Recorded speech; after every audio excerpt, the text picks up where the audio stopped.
Shalom, selamat pagi Bapak Ibu jemaat yang dikasihi Tuhan. Sebelum kita melakukan beraktivitas di sepanjang hari ini, kita mau merenungkan firman Tuhan. Mari kita berdoa terlebih dahulu.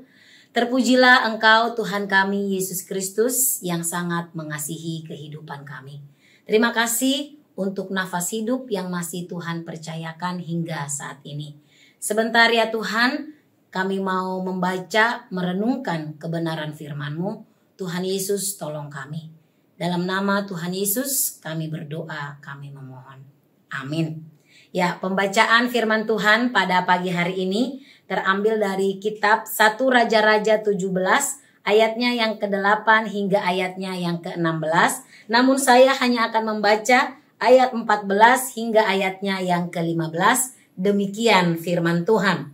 Sebab beginilah firman Tuhan Allah Israel, tepung dalam tempayan itu tidak akan habis, dan minyak dalam buli-buli itu pun tidak akan berkurang, sampai pada waktu Tuhan memberi hujan ke atas muka bumi. Lalu pergilah perempuan itu dan berbuat seperti yang dikatakan Elia. Maka perempuan itu dan dia serta anak perempuan itu mendapat makan beberapa waktu lamanya. Ya, Bapak Ibu, saudara-saudara yang dikasihi Tuhan, percaya dan taat adalah kunci untuk kita melihat, mengalami kuasa dan kebesaran Tuhan dalam menjalani kehidupan ini.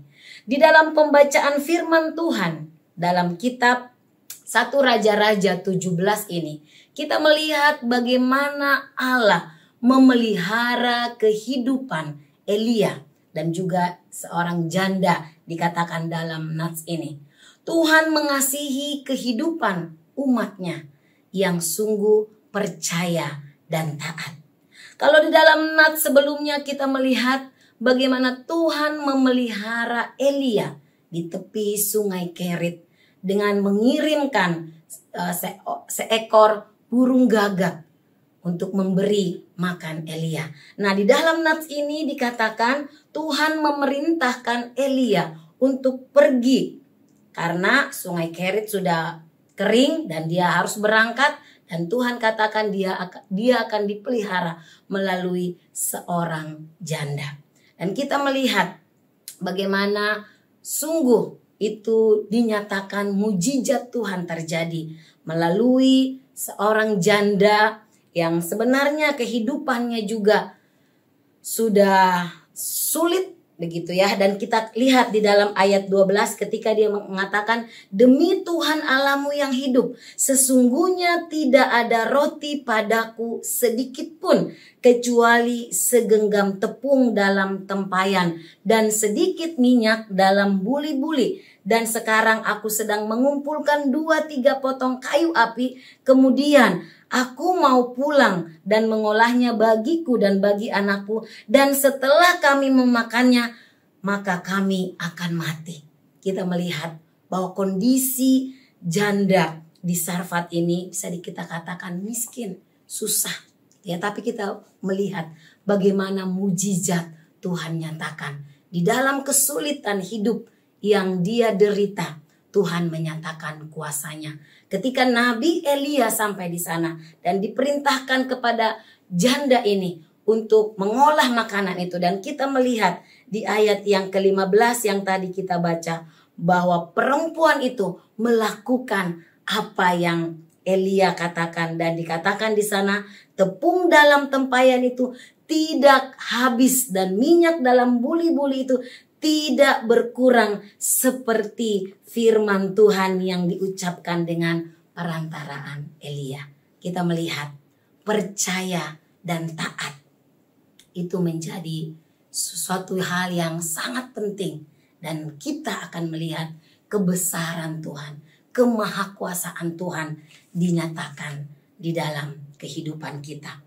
Bapak Ibu, saudara-saudara yang dikasihi Tuhan, dari hal ini kita bisa melihat bagaimana kita diajar untuk terus percaya kepada Tuhan dalam segala keadaan.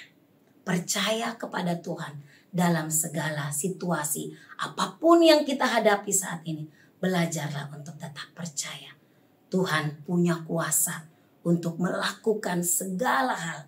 Bahkan yang bagi kita mungkin itu tidak mungkin, tapi bagi Tuhan tiada yang mustahil. Dan yang kedua, kita juga bisa belajar bahwa pertolongan Tuhan itu sungguh nyata bagi yang berharap, bagi yang bersandar kepadanya. Biarlah firman Tuhan ini sungguh boleh memberkati kita, mengingatkan kita. Apapun kondisi kita saat ini, mari kita tetap percaya dan taat kepadanya. Kiranya Tuhan menolong setiap kita. Kita berdoa. Kami bersyukur kepadamu ya Tuhan untuk kebenaran firman yang sudah kami baca dan renungkan. Kembali kami diingatkan bagaimana kasih dan kuasa-Mu ya Tuhan. Melalui Elia dan juga melalui janda di Sarfat kami belajar untuk kami boleh terus mempercayakan hidup kami ke dalam tangan-Mu yang penuh kuasa. Apapun yang menjadi pergumulan kami saat ini, kesulitan-kesulitan yang ada, yang sedang kami hadapi saat ini, ajar kami Tuhan untuk terus boleh beriman kepadamu, percaya dan taat hanya kepadamu saja. Dalam nama Tuhan Yesus kami berdoa, kami memohon. Amin.